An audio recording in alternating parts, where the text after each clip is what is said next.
Audio Jungle.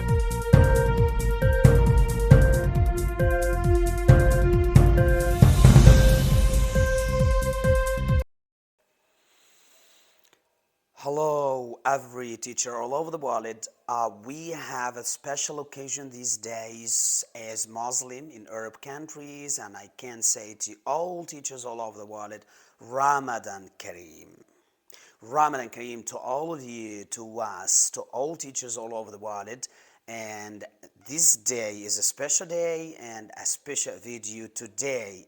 This video is a visit for a special and a high school, American school, with an interview, with a conversation, an intensive conversation with a specialist in doing the interviews with new teachers and so on. So I met that great man and I asked some questions. So this man will answer the questions and I will make my comment, and you will find this video is amazing again and again. Ramadan Kareem, and we are in this video 2022 is a special day today and a special video to complete the set of interview secrets. This is part 2 of interview secrets, so please subscribe, like the video and share it. See you in the next of the video.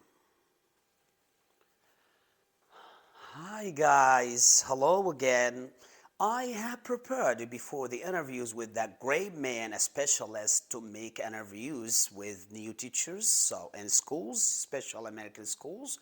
So I have prepared a set of questions. I will give you the questions that I asked that man, and I will give you the whole set of questions once, and I will give you the video of the answer by the great man, a specialist to make an interviews with new teachers in American schools. So listen now to the questions in one set. Let's start with question 1. Question 1 is related to technology, and technology is an important side. You have to be careful when you're going to make an interviews or with others, or just to prepare yourself at home before you go to the interview. So let's go to the question, how do you use technology in the classroom? This is question, an amazing question. Question 2 that I made with that great man was about connecting the lessons to the real life topics. Amazing, tremendous and effective one. So the question is, question 2, how do you connect your lessons to the real world? This is amazing and effective and intensive question. You have to be careful. And question 3, I like question 3. Question 3 is about the activities, and I like it more because activities, assessments, is the bridge to make assessments. So let's see the question. Question 3, which activities are you willing to sponsor if you were offered a position as a teacher? Which activities you like to do, types of activities and so on.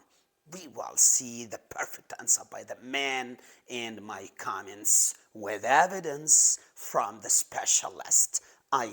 From theorists and from the scientists, pedagogists and linguists.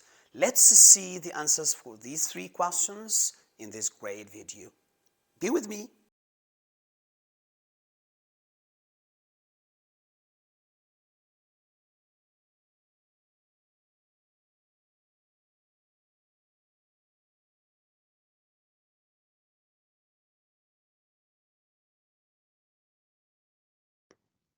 Hello everyone. Now just my comments about the answers. Hello again. And Ramadan Kareem, today is a special occasion with a special video with a special day. So let's go through the comments about the answers by the specialist that I have met today in American school. Let's go through question 1. As a comment, I will share with you to get the benefits of the questions and especially question one that talks about technology. To go to share with you technology, what does it mean, types of technology, just to share with you the data, the information that you can use with you in your package before you go to make an interview in a school as a new teacher. So let's go through the sharing with you the video. Yes, that's my friend, by the way, and that I have met the specialist to make an interview. So let's see. The question again is, how do you use technology in the classroom? So how do you use technology in the classroom is a question about the ways, the methodologies. And when you see this question, maybe some teachers will just think about the names of some apps and talk about this website or that app that can be used in the classroom to give students to make students engaged and to give them the enrichment and to make them more interactive with teachers. Here I will show you what to say, what to do before you answer the question about how to use technology. So let's go through this image. The image in front of you is about two parts. So you have to talk about the technology and how as a way of individual student on the board with a smart board. So talk about the smart board that you have used in your previous schools before you come into this school, and you have to mention that you used this smart board with individual student and individual task. So as you can see on the left part of the photo here, and also you have to talk that you can make a pair work or peers, two students can do one task or to complete one task as on the right of the photo here. So talk about the smart board, one of the technologies you used before in your classrooms. Also, you have to talk about the second type of technology. I mean about the laptops. On the right of the photo, you can see the laptops. So talk about the laptops that you use the laptops with the adult students, higher students, I mean psychiatry, I mean high schools and even middle schools, but not with elementary schools. So in the left of the photo, on the left of the photo, you can see the iPads. So talk about the younger students using iPads and talk about the laptops for middle school students and also about high school students, grade 10, 9, 10, 11, 12. You have also to mention uh, that the great strategy I have always used in my classrooms is about using to change your worksheet, I mean your activity, your task, your assessment, to be scanned by barcode or by QR code. So as you can see in the photo, so it's a great if you just sum up all the work about assessment, about activities, about the quiz, about the test, about the task, to make it as a start, just to scan. Students, please pay attention and scan the barcode or the QR code on the board. So it will be a great start to the students too. Also, you have to talk about the group work with one task. I mean, with the teacher itself. For example, the teacher will use iPad or their iPads to illustrate, to explain, to do interactive work with a group of students. That's perfect. So you have to mention laptops, you have to mention smart boards, you have to mention iPads, you have to mention barcodes, QR codes, you have to mention teachers with one side using the iPads with a group of students just lesson and interactive with the teacher. You have to mention the ways how to do that, and I like this question. And it's now a sum up of the answer, and also it's like a summary for the answer, but intensive answer, not just talking about the importance of technology all over the world. And we are now in the era of technology. Yes, that's well known for everyone, but we need that practically in your classroom. How do you use technology in your classroom? I think that's perfect too. Let's go to a great, if you mention that, a great diagram, if you mention that, it means you have a lot of experience. You have tons of knowledge in your background as a teacher, and you do searching more about that, the data in front of you. You can talk about the grades, one grade of each cycle, like fourth grade, eighth grades, and 12th grade in high schools. So you can mention that um, uh, which grade can use computer labs, which grade can use always computers in the classroom, which grade can use computers available to bring it to classes from homes. So if you mention that you have read a lot of researches or the data information on the Google and so on from any country or any place, just any resource you mention, that you got a knowledge that grade four, for example, like to have computer labs, because you can see that in about 78% of students of grade four like to use computer labs, but 90% of middle grades, like eighth grade, like to use computer labs, but 94% of high school students or senior or junior and so on students like to use computer labs at schools. But for using computers in the classrooms, not in the labs, I can see that 83% of fourth grade students can use more or like to use computers in the classroom itself. Computers, I mean that iPads or laptops and so on. Even you can see that less than grade four. In grade eight, 46 just percent like to use computers in the classrooms. You can see that 46 and 27 for high school, because they have the knowledge, pre-knowledge before coming to the school. They are now adults, so can share with you some knowledge, extra knowledge from homes, internet, and so on, social media, and so on. Not like the younger students of grade four. So you find that the portion that the percentage is less than grade four.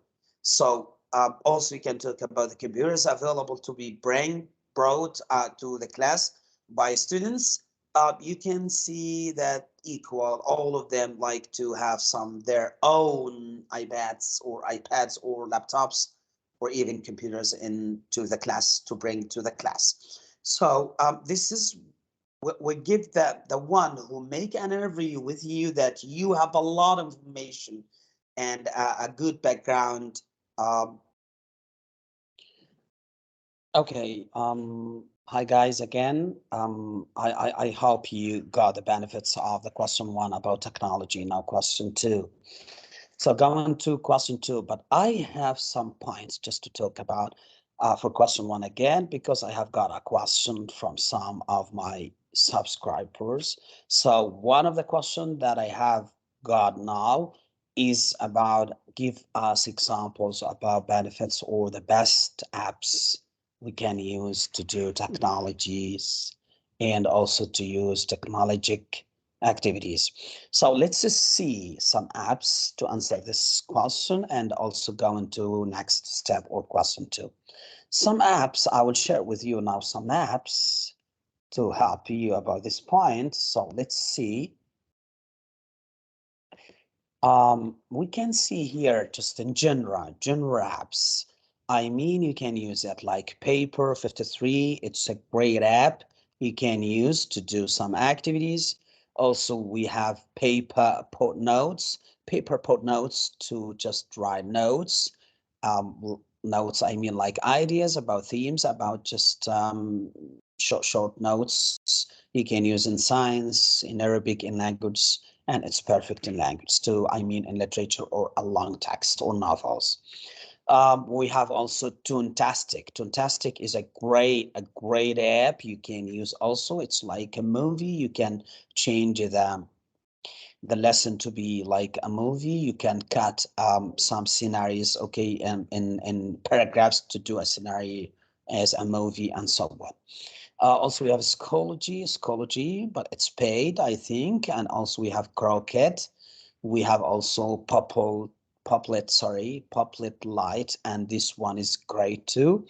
What I want to say is these all apps are genre. You can use them to do more than one activity. Is not just about activities. No, it's just for preparation and write names of students to use it as teams and others. It's interactive programs or apps.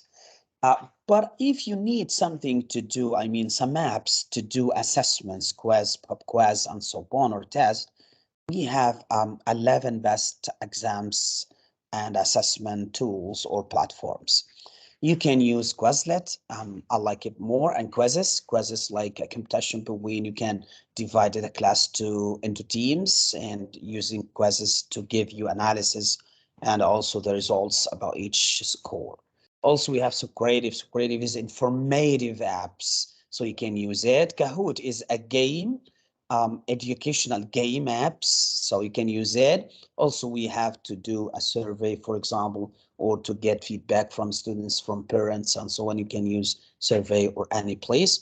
Also, we have Scholera. Scholera, it's a paid app, and we have Google Forms. I think most organizations, I mean schools or institutions and so on, can use it. Google Forms or Microsoft Forms or Office Form, what we call. So you can use all of these to do assessments, to do quiz, to do tests.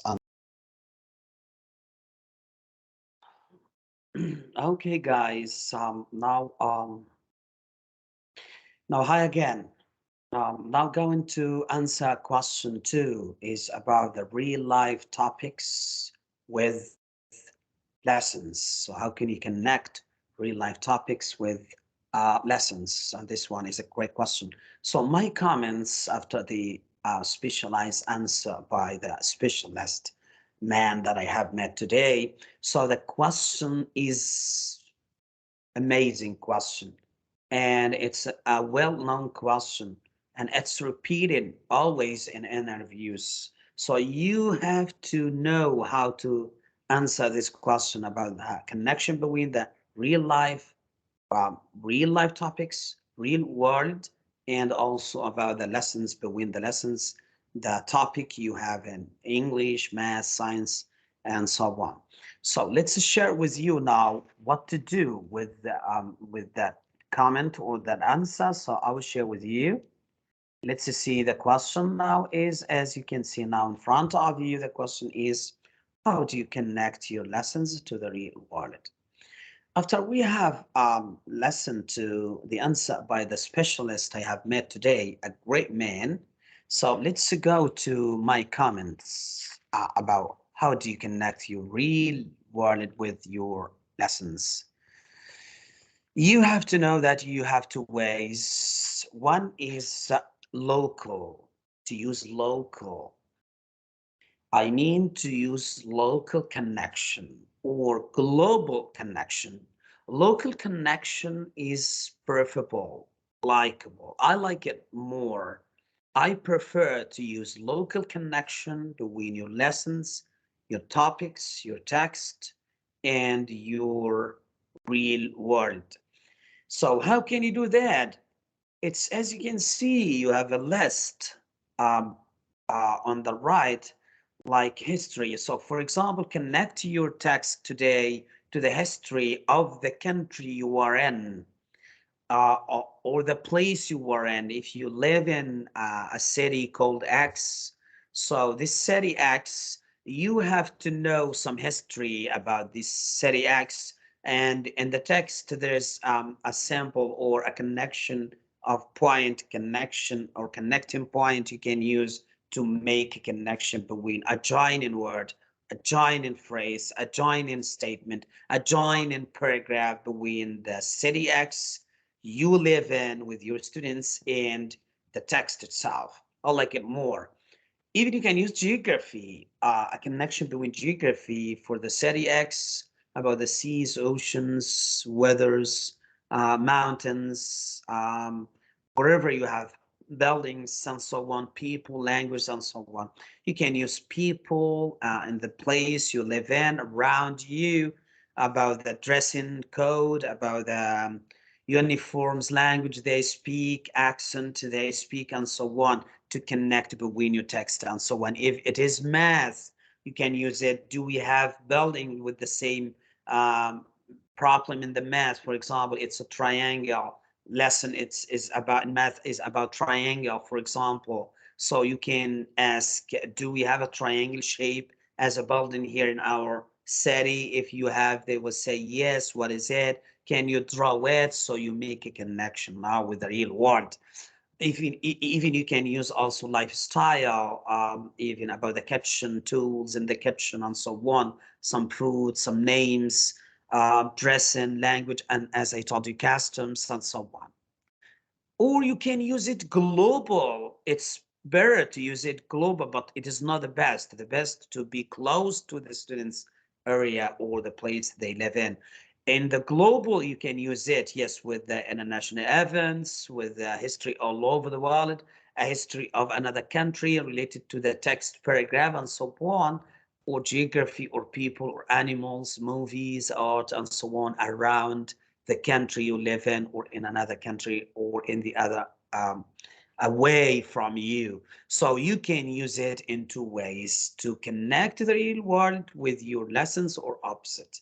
So you can use local, and I like it more, local connection, or you can use it global connection. I like this question more. I will give you example now in front of you. So when you study in a plant unit, for example, in science, there are many ways to make a connection between the real world and the plant text or unit.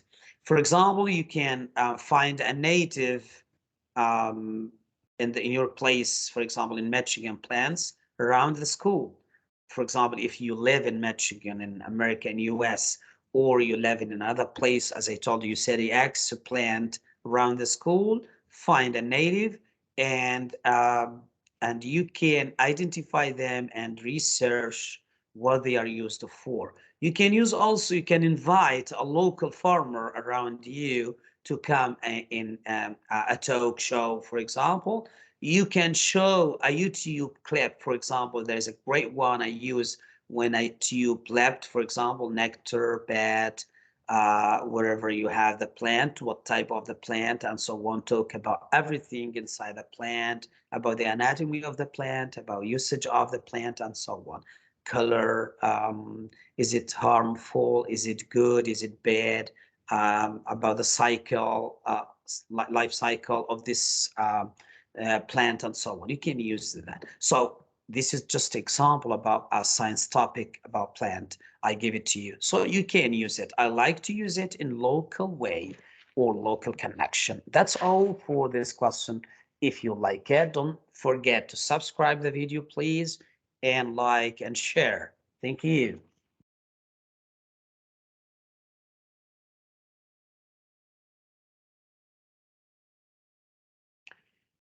Hi guys again. Coming back to you with the last question. It's a very simple question, but it's essential question, VIP question.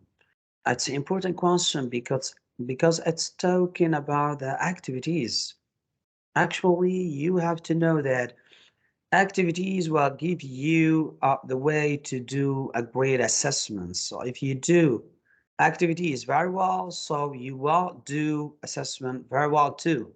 Or the more activities you do, the more assessments well prepared assessments you will do.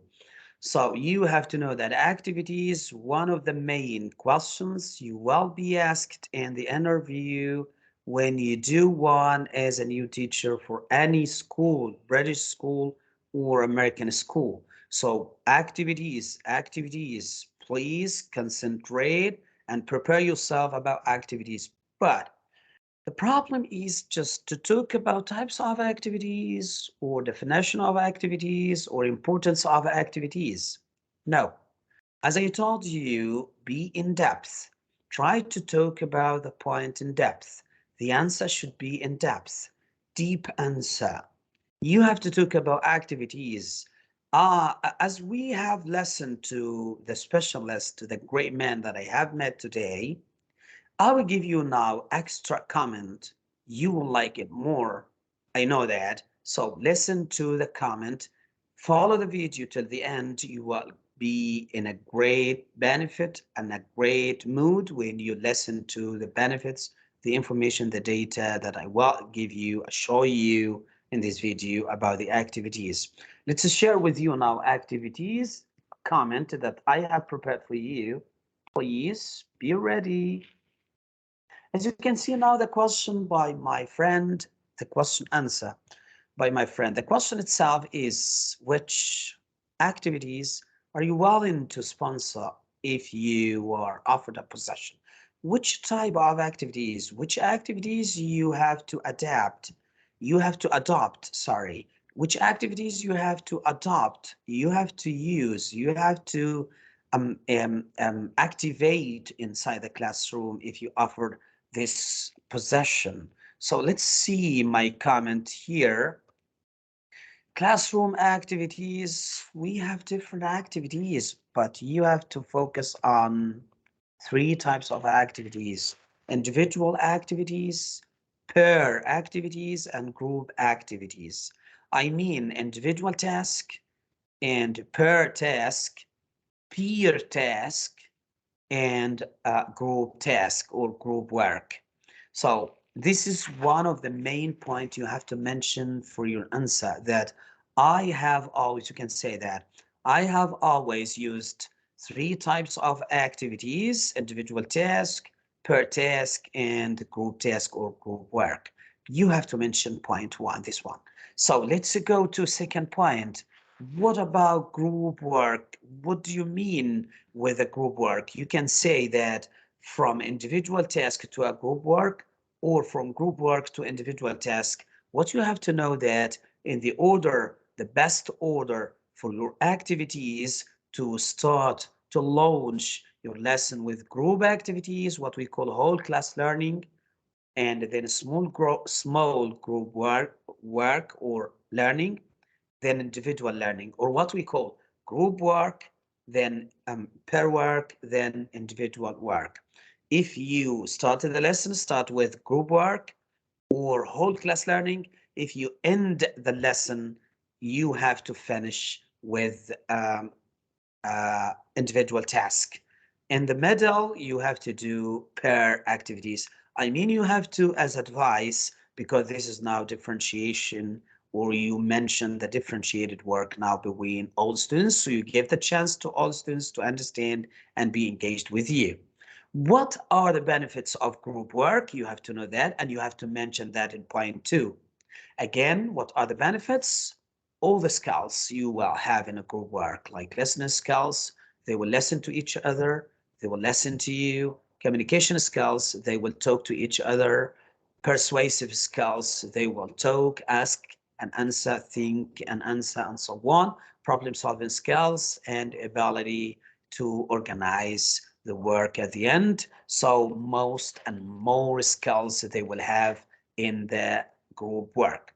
What else about the group work? It's about the group roles. It's just to mention to you here. It's about one to be a guard for time, another for supply or materials, another one for recorder to write, and so on. Another one as a leader or coordinator. What we can say: speaker, leader, recorder, material manager, and also timekeeper, and so on. Whatever.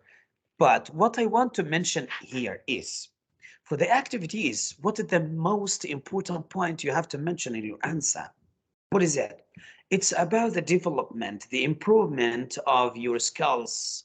What are the skills, the main skills you want to adapt, adopt, and adapt inside the class to use with your students? Three main skills. Skill one is about thinking, critical thinking skills. So you have to prepare critical thinking activities. You have to make collaborate, you have collaboration work, you have to examine, to use variety of methods, to know that you apply the main strategy and the best strategy to your students. You have to inquire, to ask, to use the strategy of questioning, ask and answer. You have to reflect to get feedback. You have to link to make connection between each group and the other. You have to create, to use your knowledge and try to express about the knowledge by yourself and also by your students to give them the chance to express. This is great. And also to adaptation, to adjust the actions inside the class and to try to transform the actions in the text, for example, to be applied in the class by role play model, for example, and so on. So whatever you have to use and to prepare activities with critical thinking skills. Second skill you have to mention is about analysis. You have to analyze the performance of students, the tasks of students, the answers, the results, the efforts they did inside the class or the activities. So analysis activities, you have to prepare activities with the skill or the analysis skills. So I have one here, great one. You can do it at the end of a week or the last day of the school days. You can use that to make analysis, perfect analysis to you, what we call SWOT, or what we name SWOT analysis. SWOT analysis means the strengths that you got from your students' work, the weaknesses you got from your students' works, and opportunities you got from your students' works. Oh, sorry, you gave to your students. What are the opportunities you will do, like support, networking, training, and technology that you can help, and also about the threats you can be careful and warn your students about, like risks and change in circumstances and so on, or obstacles or problems that they faced, what we call problem solving skills. So analysis, SWOT analysis will help you to do a feedback, a perfect feedback, and give the students a progress report, an effective one. Okay, what else? Number three, the skill of creativity. Creativity is one of the main skills you have to reach out and get to. And I have a great shape to do that. It's a strategy of 5 minute activities, 15 minute activities. So you will prepare activities of 5 minutes. You will prepare activities of 15 minutes. I don't mean that in one class. I mean during the classes of the week or the school days. So 5 minute activities, try to focus on compare and contrast skills. And in 15 minute activities, you have to focus on cause and effect. If you do that, you will get your students engaged in making with high skills, high thinking skills, critical thinking skills, analysis skills, and also creative activities or skills. You will find that you have tried to do that with your students. This is the best answer if you mention it with the question of about the question of activities, which activities you adopt in your classes. You have to mention these answers. These steps of answers to be a perfect model in your answers when you are making an interview with a new teacher, as a new teacher with a new schools, for example, with the administrator of the school or with a head of department of science, math, English, and so on. Hey guys, finally, eventually, we've done the interview with that great man. I thanked him very much today, and is a great video with intensive information and data how to answer, effective answer, intensive answer, extensive answer in the interviews to be a new teacher in American school or in any school as a new teacher. I hope you like this video, so please, if you like the video and the content, don't forget to subscribe, share, and like the video. Ramadan Kareem. See you.